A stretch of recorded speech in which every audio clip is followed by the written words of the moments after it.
নমস্কার বন্ধুরা, কেমন আছেন সবাই? আশা করি ভালোই আছেন।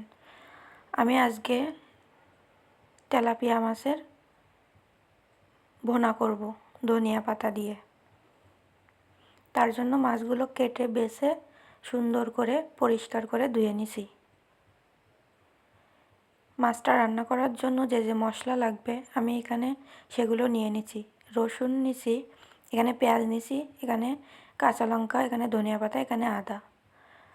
জিরাটা আমি শিলপাতায় বাটার সময় বেটে নিয়েছি। আপনারা অবশ্যই জিরাটাও দিয়ে নেবেন। এখানে ধনেপাতাটা একটু বেশি মতোই দেবেন। শিলপাতাটা আমি পরিষ্কার করে নিয়েছি। এবার একে একে মশলাগুলো বেটে নিব। মশলা বাটতে বাটতে আমি এদিকে মাছগুলোকে সুন্দর করে লবণ হলুদ দিয়ে মেখে নিচ্ছি।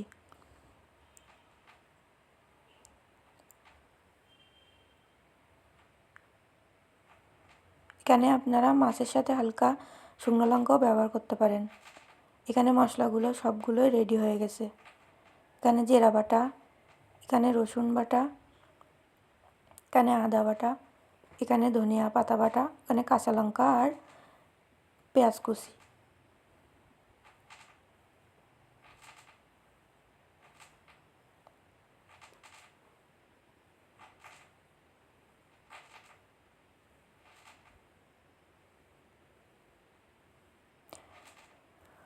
এখানে ধনিয়া পাতাটা একটু মিহি করেই বেটে নেবেন। এখানে কড়াই গ্যাসের চুলায় বসিয়ে দিয়েছি।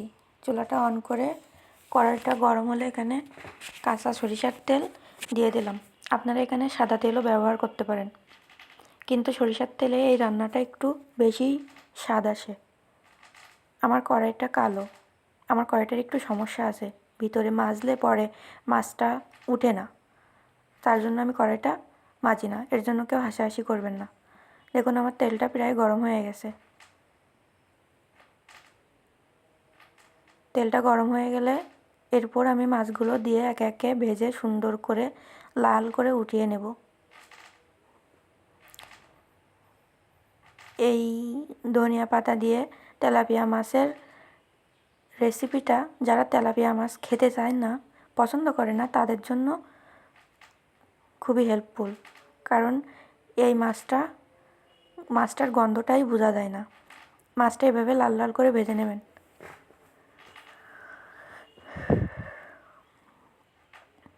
যারা তেলাপিয়া মাছ খেতে পছন্দ করেন না, এই রেসিপিটা একবার বানিয়ে দেখবেন, সত্যিই তেলাপিয়া মাছের প্রেমে পড়ে যাবেন। এখানে মশলাগুলো রেডি করা হয়ে গেছে। আমি এবার গরম কড়াইতে জিরে ফোড়ন দিয়ে নিচ্ছি। তারপর পেঁয়াজ কুচি দেব, দিয়ে পেঁয়াজ কুচিটা হালকা ভাজা ভাজা করে নেব। লাল লাল হয়ে আসলে তখন একে একে আদা রসুন জিরা কাঁচা লঙ্কা ধনিয়া পাতা দিয়ে দেব। পেঁয়াজটা একটু লাল লাল করে ভাজলে তরকারির স্বাদটা একটু বেশি বেড়ে যায়।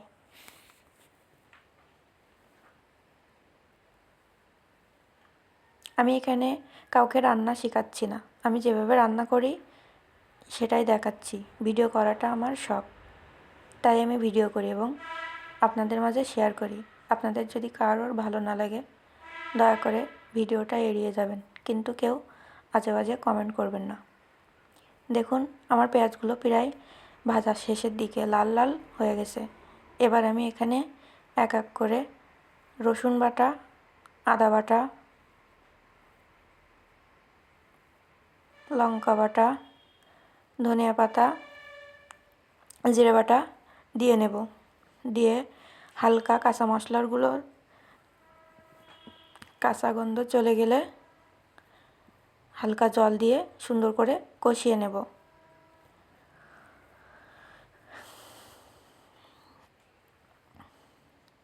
আমি এখানে কিছু গুঁড়া মশলাও ব্যবহার করব। গুঁড়া মশলাগুলো জল দেওয়ার পরেই দেব, কারণ না দিলে, জল না দিয়ে গুঁড়ো মশলাগুলো দিলে তখন তলায় লেগে যাবে এবং পুড়ে যাওয়ার সম্ভাবনা থাকে।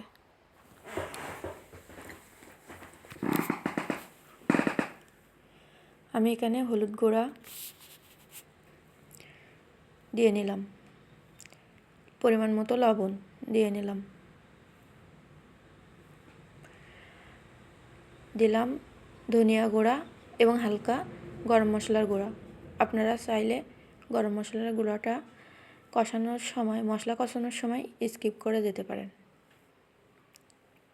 এখানে মশলার গ্রেভিটা কিন্তু লাল আসবে না, হালকা সবুজ সবুজ আসবে, যেহেতু আমি এখানে কাঁচা লঙ্কা এবং কাঁচা ধনিয়া পাতা ব্যবহার করছি। মশলাটা সুন্দর করে কষিয়ে নিতে হবে, যতক্ষণ না মশলার থেকে তেল ছাড়ছে ততক্ষণ কষাতে হবে। দেখুন হালকা হালকা তেল উঠছে। এই সময় গ্যাসের জালটা মিডিয়ামে রাখবেন, না হলে কষানো মশলাগুলো পুড়ে যেতে পারে। আমার মশলা প্রায় হয়ে আসছে, দেখছেন বাড়তে বাড়তে তেল বের হয়ে গেছে।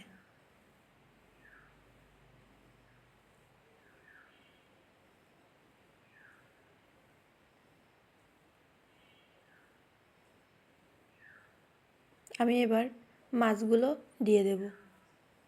মাছগুলো দিয়ে এপিট ওপিট করে নাড়াচাড়া করব প্রায় 2 থেকে 3 মিনিট। এভাবে কষিয়ে নেব যাতে মশলাগুলো সুন্দরভাবে মাছের ভিতরে পৌঁছে যায়। দেখছেন ধনিয়া পাতা এবং কাঁচা লঙ্কা দেওয়ার কারণে মশলাটা কিন্তু লাল হয় নাই, সবুজ হয়েছে। আপনারা এভাবে একটু চেষ্টা করে দেখবেন, বাড়িতে রান্না করে দেখবেন সত্যিই ভালো লাগবে। যারা তেলাপিয়া মাছ খেতে পছন্দ করেন না, এই ভিডিওটা তাদের জন্য। আর যারা তেলাপিয়া মাছ খেতে ভালোবাসেন তাদের জন্য তো কথাই নেই। আমি তো তেলাপিয়া মাছ খুবই ভালোবাসি, কাটা ছাড়াই, কাটা বাছার কোনো সমস্যা নেই, কাটা ফোটারও কোনো ভয় নেই। এই দেখুন আমি জল দিয়ে দিয়েছি, যেহেতু ভুনাটা একটু শুকনো শুকনোই হয়, ঝোল কম হয়, গামাখা গামাখা হয়, সেজন্য আমি এখানে অল্প করে জল দিয়েছি।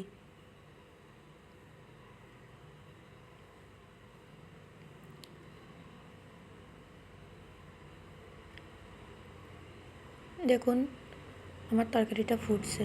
এ পর্যায়ে ঢাকনা দিয়ে 2 থেকে 3 মিনিট হাই জালে জাল করে নেবেন।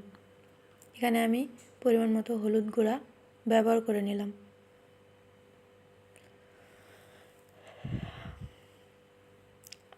লবণ গুঁড়াও দিয়ে দিচ্ছি, আপনারা আপনাদের পরিমাণ মতো লবণটাও দিয়ে নেবেন।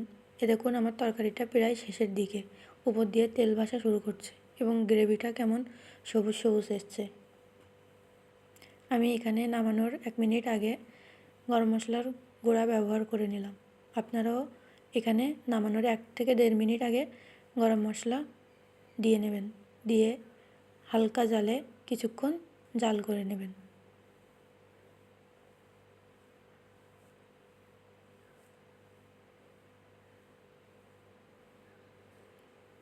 এই দেখুন বন্ধুরা, আমার ধনেপাতা ও তেলাপিয়া মাছের ভুনা রেডি। আপনারা কে কে এইভাবে তেলাপিয়া মাছের ভুনা করে খাবেন আমাকে জানাবেন। সবাই ভালো থাকবেন, সুন্দর থাকবেন, ধন্যবাদ।